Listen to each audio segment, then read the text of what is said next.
The West civilized on ancient Greece and now re-civilized on archaic Middle East, second part of 4. On part 1 of 4, we rejected archaic Greece as candidate for refounding ancient Greece. Now we're going to likewise eliminate Egypt and Mesopotamia of the archaic Middle East as likely candidates for a re-civilization of our world moving forward. A caveat is in order here.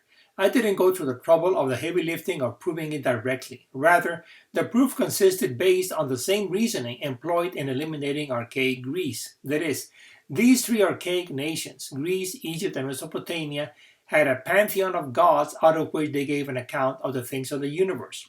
Their accounts are based on magical thought, mythology, not on rational thought as the dialogues of Plato or the treatises of Aristotle.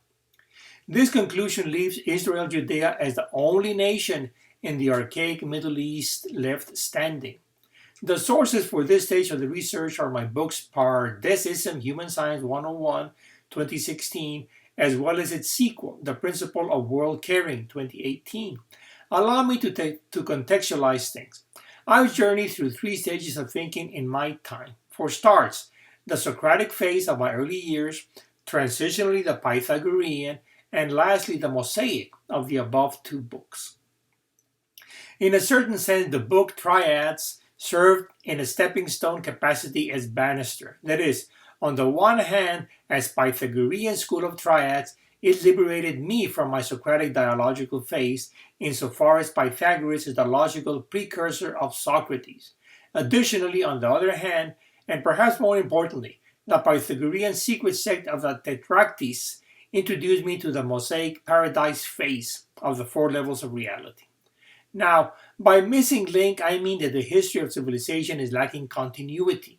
And it isn't for lack of evidence. Rather, what's involved is a prejudice of our own modernity that's backshadowing our understanding of things as they happened. It takes the form of a taboo.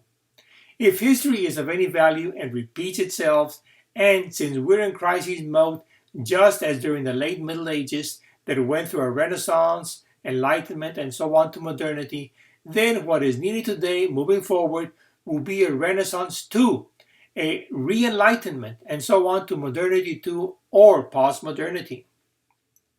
In closing, Proto-Kabbalah is the holistic study of the creation story of Bereshit Genesis 1:1 to 2:3. The takeaway of the Mosaic account of paradise will be the subject of the 3rd episode in the series of ReCivilizing the World founded on Mother Rock. Oh, by the way, I'm Brick from Austin, Texas, and I'm running for the U.S. Senate 2020.